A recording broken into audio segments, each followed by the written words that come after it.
Hello, ഇന്നൊരു pipe cleaner craft ആയാലോ? അപ്പോൾ ഒരു കേക്ക് ബോർഡോ കാർഡ്ബോർഡോ എന്തെങ്കിലും എടുത്ത് വായോ. ഒരു സിമ്പിൾ വാൾ ഡെക്കോർ ഉണ്ടാക്കാം. ഒന്നുമില്ല, ഒരു കേക്ക് ബോർഡിലേക്ക് പൈപ്പ് ക്ലീനർ ഇതുപോലെ ചുറ്റിയെടുത്ത് ഒട്ടിച്ച് കൊടുക്കുക. ഫിൽ ചെയ്ത് ഒട്ടിക്കണേ. പല സൈസിൽ 2-3 കളേഴ്സ് മിക്സ് ചെയ്തൊരു അടിപൊളിയായിരിക്കും. ഇഷ്ടമായാൽ ട്രൈ ചെയ്ത് നോക്കണേ. And like and subscribe. ഇതിലിപ്പോൾ എന്തിനാണ് ഞാൻ ആ പർപ്പിൾ കളർ കൊടുത്തതെന്നാണ് ഞാൻ ആലോചിക്കുന്നത്. കുഴപ്പമില്ല, അപ്പോൾ പിന്നെ ശരിയാക്കാം.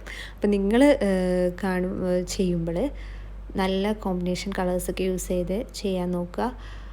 ഐ തിങ്ക് നമ്മൾ ഏവലൈ കോമ്പിനേഷനിലൊക്കെ ചെയ്യുകയാണെന്നുണ്ടെങ്കിൽ ഒന്നുകൂടി ഭംഗിയുണ്ടാവും. എനിക്ക് ഈ കളർ ലാസ്റ്റ് കണ്ടപ്പോൾ അങ്ങനെ ചെയ്യാമായിരുന്നു തോന്നി. ഇനി പറഞ്ഞിട്ട് കാര്യമില്ല. പിന്നെ ഞാൻ ബേസായിട്ട് എടുത്തിട്ടുള്ളത് ഒരു കേക്ക് ബോർഡാണ്. അത് ഓൾറെഡി വൈറ്റ് കളർ ആയതുകൊണ്ട് ഞാൻ പിന്നെ പെയിൻ്റൊന്നും ചെയ്തിട്ടില്ല. നിങ്ങളിപ്പോൾ കാർഡ്ബോർഡൊക്കെയാണ് യൂസ് ചെയ്യണമെന്നുണ്ടെങ്കിൽ ഒരു വൈറ്റ് കളറ് ബേസായിട്ട് കൊടുക്കുന്നത് നല്ലതായിരിക്കും.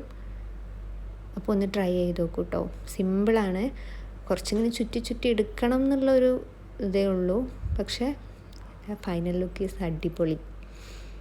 ഐ തിങ്ക് ഇതിന് മുകളിൽ ഇനി എന്തെങ്കിലുമൊക്കെ വേറെ ഒട്ടിച്ചെടുത്തൊക്കെ റെഡിയാക്കാമെന്ന് വിചാരിച്ചു. പിന്നെ ഞാൻ കൂടുതൽ കോളാക്കണ്ടല്ലോ എന്ന് വിചാരിച്ചിട്ടാണ് ഞാൻ ഇങ്ങനെ സ്റ്റോപ്പ് ചെയ്തത്. ഒന്ന് ട്രൈ ചെയ്ത് നോക്കൂ കേട്ടോ. ബൈ.